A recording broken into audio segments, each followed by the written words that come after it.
Best rapper alive. Tupac. He's not alive. Pathetic. You say he lives on. But You not said a he lot. I lives. know. I keep doing Even that. Angela's like, what the fuck, You say, Kamala? listen, West Coast girls think Tupac lives on. I'm with you. I'm with you. So Angela's Tupac, trying to keep help going. Kamala, but I Kamala keeps keep fucking doing up that. because she keeps trying to pander to black people. Who would I say? Ugh, Jesus Christ. I mean, there's so many. I mean, it. She doesn't know any. She doesn't know any. There are some that I would not mention right now because they should stay in their lane. But others, What the fuck? I don't know what that means. I want to know who one of those are. Keep going. Keep moving.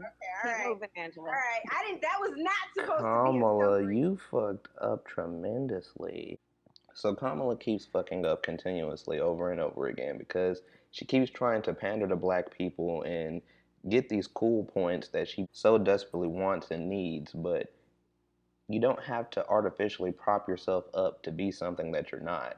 But the thing is, the deep state within the Democratic Party, they said if we're going to have a Democratic presidency, this is going to be the people we're going to want in the White House, and this is going to be the person we want to be our future president. And it's paying off in many retrospects. It's happening. Everything is lining up the way they exactly want. And I'll tell you exactly why. I don't necessarily see myself how she's drastically adding on to his campaign as a plus. Hell, let them tell it it's because she's a black woman and she can possibly get lots of black women to come out and vote for Joe Biden. And they're probably rightfully so about that. They're probably rightfully so because let's not forget, these are the same black voters who voted for Joe Biden just because he was Barack Obama's vice president. So the Obama nostalgia plus Kamala as a black woman, they see it as all pluses. Like states like this should not be in play. And what's going to happen is on election night, the bottom is going to cave in. It's going to lead to that type of scenario for him. Florida, another state, pivotal piece of the red wall. If Donald Trump wants to seriously win the presidency of the United States, pivotal piece of the red wall that is increasingly going for Joe more and more. Pennsylvania is not even in play the way Trump once thought it could be and the way it could be, but it's just not there. Joe is now starting to pull back away in Pennsylvania.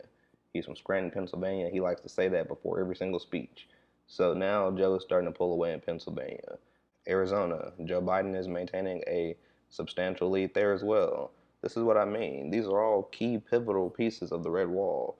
And if Trump loses these states, it's over. Game is over. If Trump loses Florida, it's game over. If he loses North Carolina, it's game over. And he's trailing in all these states. It's been close throughout North Carolina, but this whole entire time, Joe Biden has led throughout North Carolina.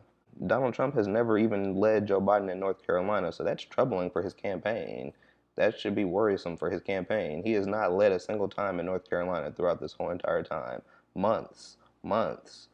When COVID hit, I would probably say extremely hard. That's when Joe starts to pull away in North Carolina, and he's not looking back. So this is what's going to happen. If Donald Trump loses Florida, he's losing Florida right now as I speak. Slightly, but it's there, a plurality. That's the ball game. That's literally the ball game. Because right now, Joe Biden is up more in Arizona than he is in Florida right now. So Arizona is being classified as a safe Democratic state right now. So then, if he were to lose Florida, that's ball game. That is literally the ball game. North Carolina, that's the ball game.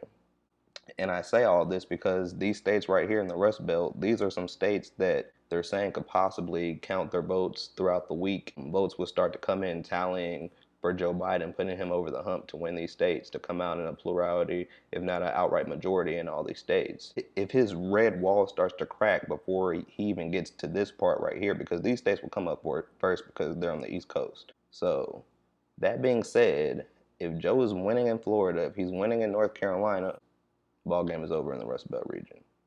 Joe shouldn't be winning in Ohio either right now. So let's go through here and fill out the whole entire map going based off the polling.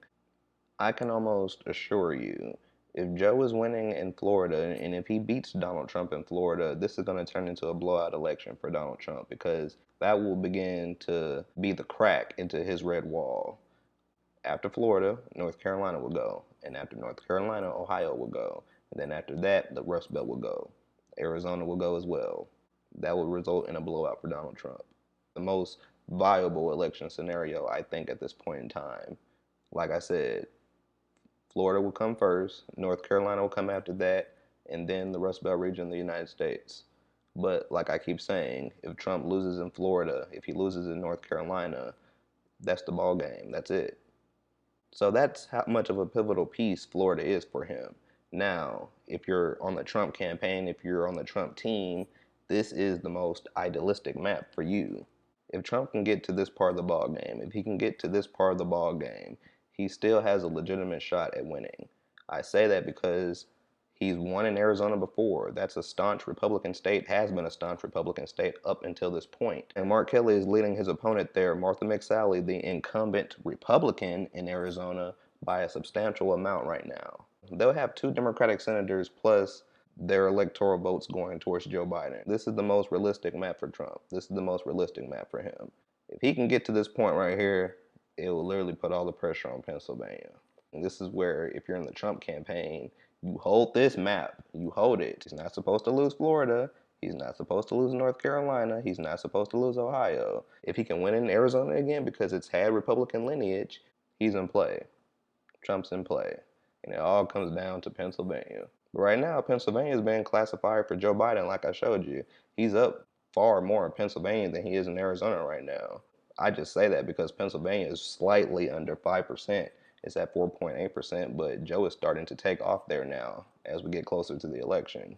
And with all this being said, even in the Breonna Taylor grand jury indictment ruling, now we're starting to see places like Portland, Oregon turn into a powder cake of ideological civil wars because now different groups are ascending upon the city. It's been continuous protesting going on there because of the social unrest and things of that nature in regards to police brutality and civil rights. So we've seen an ongoing of protesting going on there and still happening right now. And now we have a group called the Proud Boys that is now there in Portland, Oregon, a conservative, anti-Muslim, hatred, racist organization group. They have now ascended upon the city, and now we're on the cusp of seeing cultural clashes in terms of civil wars. Portland has been a powder cake. It's just been ridiculous in regards to the authoritarian nature in which the police department there has tried to act and keep their citizens in line, I guess you could say. And they're only doing this because, like I keep saying, of the mistreatment of black people in this country, especially in regards to the Breonna Taylor case.